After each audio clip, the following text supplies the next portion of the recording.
Welcome to my channel. Reconciliation statement பார்க்கலாம். Bank reconciliation statement அப்படின்னா cash புக்குக்கும் pass புக்குக்கும் இருக்கிற டிஃப்ரென்ஸ், ஏன் டிஃப்ரென்ஸ் வருது அப்படிங்கிற காரணத்தை கண்டுபிடிக்கிறது. ஸோ கேஷ் புக் அப்படிங்கிறது maintain by our accountant. So ஒரு கம்பெனியில் வந்து அங்கே இருக்கிற அக்கௌண்டன்ட் வந்து இந்த கேஷ் புக் வந்து மெயின்டைன் பண்ணுவார். ஸோ இந்த கேஷ் புக்கில் பேங்க் காலம், கேஷ் காலம், 2 காலம் வச்சு டபுள் காலம் கேஷ் புக் வந்து மெயின்டைன் பண்ணுவாங்க. இந்த ரெக்கன்சிலேஷன் ஸ்டேட்மெண்ட்டுக்காக நம்ம கேஷ் புக்கில் இருக்கிற பேங்க் காலத்துடைய டீட்டெயில்ஸ் மட்டும்தான் நம்ம எடுத்துக்கணும்.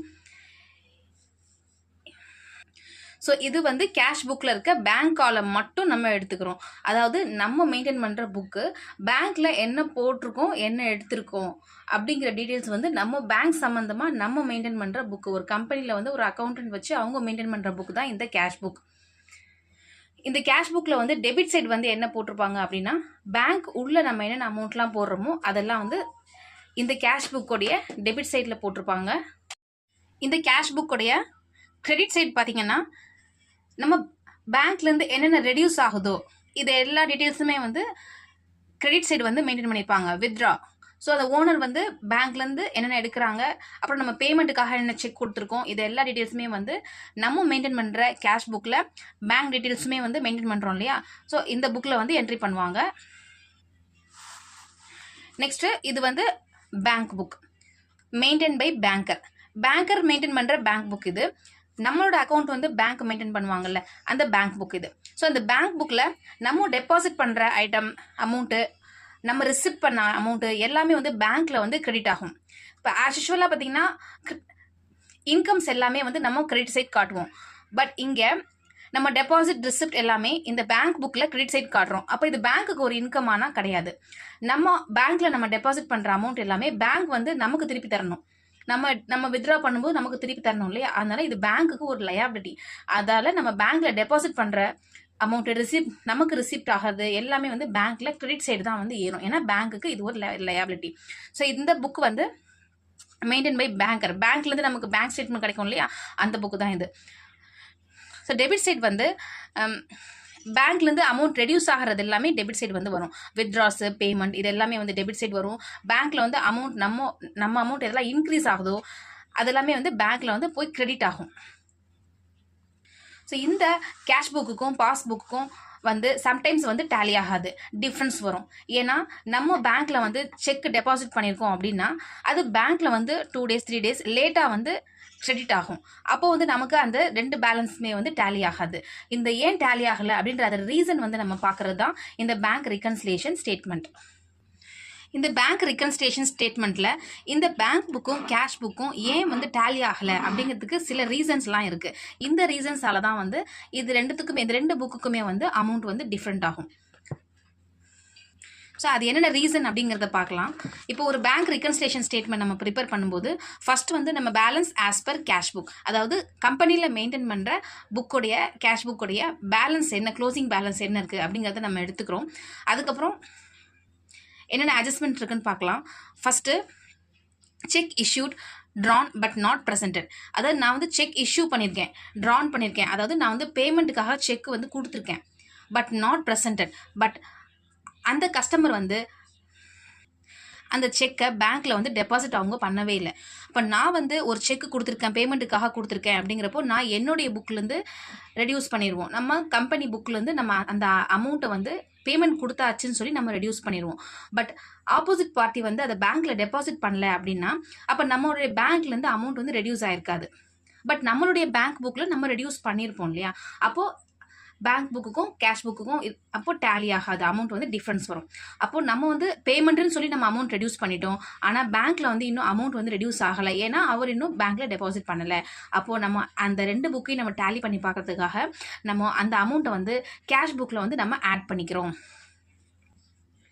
ஸோ என்னென்ன ஐட்டம்லாம் வந்து நம்ம என்னென்ன ரீசனுக்காக நம்ம வந்து ஆட் பண்ணணும் அப்படின்னு பார்க்கலாம். தி செகண்ட் வந்து direct deposited made by customers into bank not recorded in cash book. So some customers வந்து பேமெண்ட் கொடுக்கும்போது ஸ்ட்ரெயிட்டாக பேங்க்கில் வந்து கொடுத்துருவாங்க. அது நமக்கு தெரியாது, நம்ம புக்கில் வந்து அது என்ட்ரி ஆயிருக்காது. அந்த மாதிரி யார் ஸ்ட்ரைட்டாக வந்து பேங்க்குக்கே ஸ்ட்ரைட்டாக டெபாசிட் பண்ணிடுறாங்களோ அப்போ பேங்க்கில் வந்து அமௌண்ட் இன்க்ரீஸ் ஆகிடும். நம்ம கேஷ் புக்கில் அமௌண்ட் இன்க்ரீஸ் பண்ணியிருக்க மாட்டோம். நம்ம கம்பெனி மெயின்டைன் பண்ணிட்டு இருக்க புக்கில் அமௌண்ட் வந்து இன்க்ரீஸ் பண்ணியிருக்க மாட்டாங்க. அதனாலையும் வந்து இந்த அமௌண்ட் டிஃபரெண்ட் வரும். அதை டேலி பண்ணுறதுக்காக நம்ம வந்து நம்மளோட கேஷ் புக்கில் அந்த அமௌண்ட்டை வந்து ஆட் பண்ணிக்கணும். தேர்ட் வந்து dividend or other income collected by the bank. So இந்த டிவிடெண்ட் இன்கம் வந்து ஸ்ட்ரைட்டாக வந்து பேங்க்லேயே வந்து கலெக்ட் பண்ணிடுவாங்க. நம்ம பேங்க்கில் வந்து ஆட்டோமேட்டிக்காக வந்து இன்க்ரீஸ் ஆகிடும். பட் நமக்கு தெரியாது, நம்மளோட கேஷ் புக்கில் வந்து அப்போ நம்ம என்ட்ரி பண்ணியிருக்க மாட்டோம். அதனாலேயும் அந்த டிஃப்ரென்ஸ் வரும். அப்போ டிவிடெண்ட் இன்கம் பேங்க்கில் வந்து வந்திருந்ததுன்னா அப்போ நம்ம அந்த இன்கம்மை நம்ம கேஷ் புக்கில் ஆட் பண்ணிக்கணும். Next interest credited by the bank but not debited in cash book. இப்போ நமக்கு வந்து ஒரு இன்ட்ரெஸ்ட் வருது அப்படின்னா பேங்க்கில் வந்து ஸ்ட்ரைட்டாக அந்த அமௌண்ட் வந்து நமக்கு ஏறிடும். நம்ம ஒரு இன்ட்ரெஸ்ட் ரிசீவ் பண்ணியிருக்கோம்னா பேங்க்கில் வந்து ஸ்ட்ரெயிட்டாக அந்த அமௌண்ட் ஏறிடுச்சு அப்படின்னா நம்ம கேஷ் புக்கில் நம்ம அதை என்ட்ரி போடலை, நம்ம இன்க்ரீஸ் பண்ணலை அப்படின்னாலும் அந்த டிஃப்ரென்ஸ் வந்து ரெண்டு புக்கும் டேலி ஆகாது, டிஃப்ரென்ஸ் வரும். அப்போது நம்ம இன்ட்ரெஸ்ட் நமக்கு பேங்க்கில் வந்து ரிசீவ் ஆயிருக்குன்னா நம்ம அதுக்கான ரிசீவ் என்ட்ரி போட்டால் தான் டேலி ஆகும். அந்த மாதிரி இருக்கிற சமயத்தில் நம்ம வந்து அந்த அமௌண்ட்டை வந்து நம்ம கேஷ் புக் பேலன்ஸோடு நம்ம ஆட் பண்ணிக்கணும். இப்போ என்னென்ன ரீசனுக்காக வந்து நெக்ஸ்ட் வந்து கேஷ் புக்லேருந்து ரெடியூஸ் பண்ண வேண்டியது இருக்குது அப்படின்னு சொல்லி பார்க்கலாம். less a check paid deposited into bank but not credited. இப்போ செக்கு வந்து நான் டெபாசிட் பண்ணியிருக்கேன். டெபாசிட் பண்ண உடனே என்னோட கேஷ் புக்கில் அமௌண்ட்டை வந்து நான் இன்க்ரீஸ் பண்ணிப்பேன். ஏன்னா நம்ம செக் வந்து கஸ்டமர் செக்கை நம்ம டெபாசிட் பண்ணுறோம், அப்போ பேங்க்கில் ஆட்டோமேட்டிக்காக இன்க்ரீஸ் ஆகிடும். அப்போ நான் என்னோட கேஷ் புக்கில் ஃபர்ஸ்ட் நான் வந்து இன்க்ரீஸ் பண்ணிப்பேன் டெபாசிட் பண்ண உடனே. ஆனால் into bank but not credited, இன்னும் பேங்க்கில் வந்து அது வந்து கலெக்ட் ஆகவே இல்லை, அப்போ பேங்க்கில் வந்து இன்க்ரீஸ் ஆகலை. அப்போ நான் என் கேஷ் புக்கில் இன்க்ரீஸ் பண்ணிட்டேன், அப்போ டேலி ஆகாது. அப்போ இந்த பேங்க் ரெகன்சிலேஷன் ஸ்டேட்மெண்ட்டில் நம்ம கேஷ் பேலன்ஸ்லேருந்து இந்த அமௌண்ட்டை வந்து நம்ம ரெடியூஸ் பண்ணி பார்த்தோம்னா நமக்கு டேலி ஆகும். ஸோ நம்ம இந்த ஆப்ஷன் வரும்போது நம்ம வந்து நம்ம கேஷ் புக்லேருந்து நம்ம லெஸ் பண்ணிக்கணும். Next payment by the bank as per standing instruction not entered in cash book. இப்போ நம்ம பேங்க்குக்கு வந்து ஸ்டாண்டிங் இன்ஸ்ட்ரக்ஷன் கொடுத்துருப்போம், மந்த்லி இந்த பேமெண்ட் வந்து போயிடணும் அப்படின்ற மாதிரி. சில இன்சூரன்ஸ் அதுக்கெலாம் நம்ம வந்து ஸ்டாண்டிங் இன்ஸ்ட்ரக்ஷன் வந்து கொடுத்துருப்போம். அப்போ ஆட்டோமேட்டிக்காக அந்த டேட் வந்தோடனே நம்ம பேங்க்லேருந்து அமௌண்ட் வந்து ரெடியூஸ் ஆகிடும். இப்போ நம்ம கேஷ் புக்கில் வந்து நம்ம இன்னும் அதை ரெடியூஸ் பண்ணாமல் இருக்கோம்னா அப்போ நம்ம கேஷ் புக்கில் அமௌண்ட் எக்ஸஸாக காட்டும். அப்போ நம்ம இந்த மாதிரி சுச்சுவேஷனில் நம்ம கேஷ் புக்லேருந்து அந்த அமௌண்ட்டை வந்து நம்ம லெஸ் பண்ணிக்கணும். Next bank charges debited in passbook but not recorded in cash book. Bank charges வந்து டெபிட் ஆயிருக்கு, அதாவது பேங்க்லேருந்து ரெடியூஸ் ஆயிருக்கு. பேங்க் சார்ஜஸ் பேங்க் வந்து ரெடியூஸ் பண்ணியிருக்காங்க, அப்போ நம்ம அக்கௌண்ட்லேருந்து பேங்க் புக்கில் ரெடியூஸ் ஆகிடுச்சு. But not recorded in cash book. நான் இன்னும் என்னோட கேஷ் புக்கில் ரெடியூஸ் பண்ணலை அப்படிங்கிறப்போ நம்ம பேங்க் கேஷ் புக்கில் அமௌண்ட் அதிகமாக இருக்கும். அப்போது நம்ம இந்த சுச்சுவேஷனில் நம்ம வந்து லெஸ் பண்ணிக்கணும். Next cheque deposited but dishonoured but not recorded in cash book. இப்போ ஒரு செக் நான் டெபாசிட் பண்ணுறேன் பேங்க்குக்கு, அப்போ என்னோட அமௌண்ட் வந்து பேங்க்கில் இன்க்ரீஸ் ஆகும். ஸோ நான் டெபாசிட் பண்ண உடனே நான் என்னோட கேஷ் புக்கில் அமௌண்ட்டை வந்து நான் இன்க்ரீஸ் பண்ணிக்கிட்டேன். பட் டிஸ்ஹானர்ட், ஆனால் செக் வந்து டிஸ்ஹானர் ஆனால பேங்க்கில் வந்து இன்க்ரீஸ் ஆகலை. ஏன்னா இப்போ வந்து சம் ரீசனுக்காக செக் வந்து டிஸ்ஹானர் ஆகும், அப்போ வந்து பேங்க்கில் வந்து இன்க்ரீஸ் ஆகலை. But not recorded in cash book. அப்போது நான் இன்னும் கேஷ் புக்கில் நான் என்ட்ரியே போடல அப்படின்னா இந்த செக் வந்து நான் டெபாசிட் பண்ணும்போது நான் அமௌண்ட்டை நான் இன்க்ரீஸ் பண்ணிட்டேன், ஆனால் கேஷ் புக்கில் இந்த அமௌண்ட் போய் ஜாயின்ட் ஆகலை, ஏன்னா இது டிஸ்ஹானர் ஆகிடுச்சு. அப்போ நான் என்ன செய்யணும், நான் கேஷ் புக்கில் நான் என்ட்ரியே போடல அப்படிங்கிறப்போ பேங்க்கில் இன்க்ரீஸ் ஆகலை, கேஷ் புக்கில் நான் இன்க்ரீஸ் பண்ணிட்டேன், அப்போ இந்த அமௌண்ட் வந்து இங்கே அதிகமாக காட்டும். அதனால் நான் அதை டேலி பண்ணுறதுக்காக நான் வந்து கேஷ் புக்லேருந்து அந்த டிஸ்ஹானர் ஆன செக் வேல்யூவை நான் ரெடியூஸ் பண்ணிக்கணும். Next check issued and recorded in cash book and deposited into bank, the same was not deposited into bank.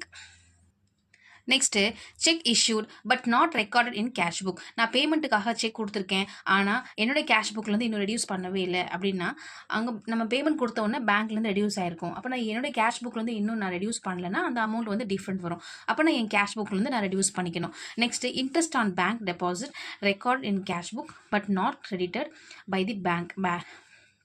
அதாவது நமக்கு வர வேண்டிய இன்ட்ரெஸ்ட் ரிசீவ்டு வந்து நமக்கு பேங்க் டெபாசிட்லேருந்து நமக்கு இன்ட்ரெஸ்ட் வருது. அதை நான் என்னோட கேஷ் புக்கில் நான் இன்ட்ரெஸ்ட் வந்ததாக நான் என்ட்ரி பண்ணிட்டேன், ஆனால் பேங்க்லேருந்து எனக்கு இன்னும் பேங்க்கில் வந்து அந்த அமௌண்ட் இன்க்ரீஸ் ஆகலை. ஸோ நான் இன்க்ரீஸ் பண்ணிட்டேன் பட் பேங்க்கில் இன்க்ரீஸ் ஆகலை அப்படிங்கிறப்போ நம்ம வந்து இந்த ரெகன்சிலேஷன் ஸ்டேட்மெண்ட்டில் அந்த அமௌண்ட்டை நம்ம ரெடியூஸ் பண்ணிக்கிறோம். ஸோ ஃபைனலாக வந்து நம்ம இந்த ஆஸ் பர் கேஷ் புக்கோட க்ளோசிங்கோட நம்ம ஆட் பண்ண வேண்டிய ஐட்டம் எல்லாம் ஆட் பண்ணிவிட்டு இந்த லெஸ் பண்ண வேண்டிய ஐட்டம் எல்லாத்தையுமே நம்ம லெஸ் பண்ணி பார்க்கும்போது ஃபைனலாக வர பேலன்ஸ் வந்து நமக்கு வந்து பாஸ்புக்கோடைய க்ளோசிங் பேலன்ஸ் வந்து வரும். இதுதான் வந்து reconciliation statement. Thank you. Please subscribe my channel.